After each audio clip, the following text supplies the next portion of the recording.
Le travail et l'éthique sont les seuls outils du développement véritable. Nous devons les ériger en principe premier si nous voulons sortir notre pays de la misère. Il n'y a pas d'autre voie.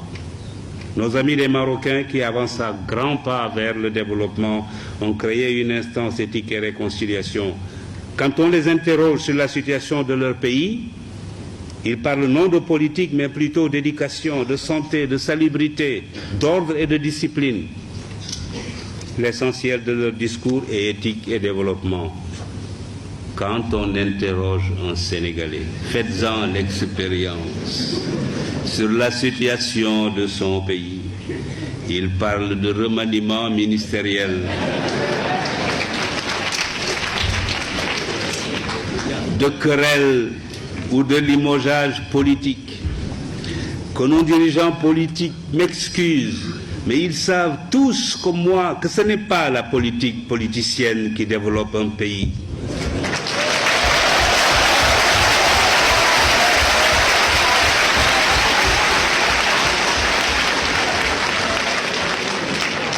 J'ai écrit dans un recueil de discours et d'allocutions que je me propose de publier bientôt que ce genre de politique est le métier le plus facile du monde.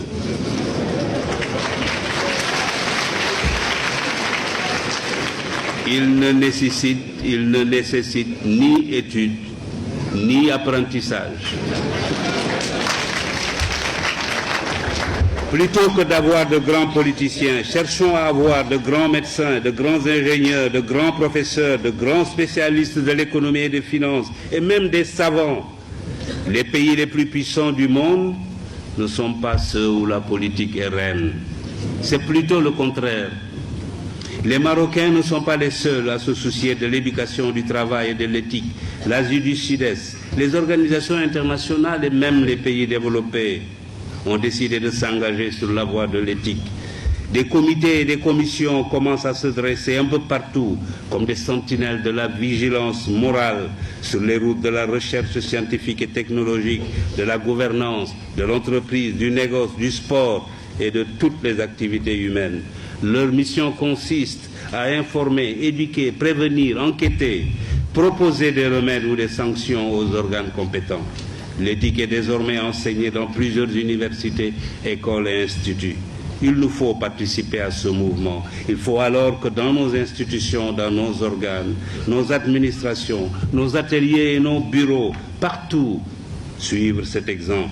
Il faut que triomphe l'éthique au Sénégal. L'université Cheikh Anta Diop doit donner l'exemple.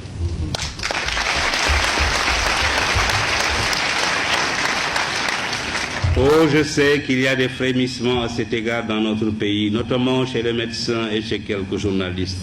Le Sénégal a été récemment choisi pour abriter le séminaire des parlementaires francophones sur l'éthique dans la gestion des affaires publiques. J'ai lu avec intérêt les contributions à ce séminaire et surtout celles de Mme Fall Sidibé.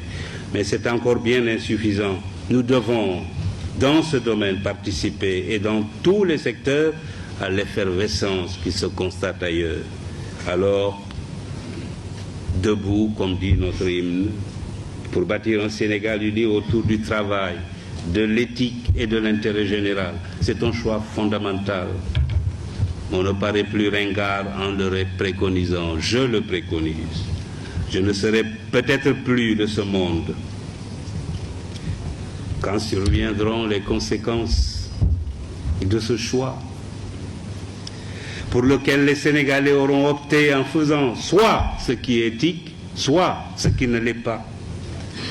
Ce jour-là, je suis sûr qu'ils diront en eux-mêmes.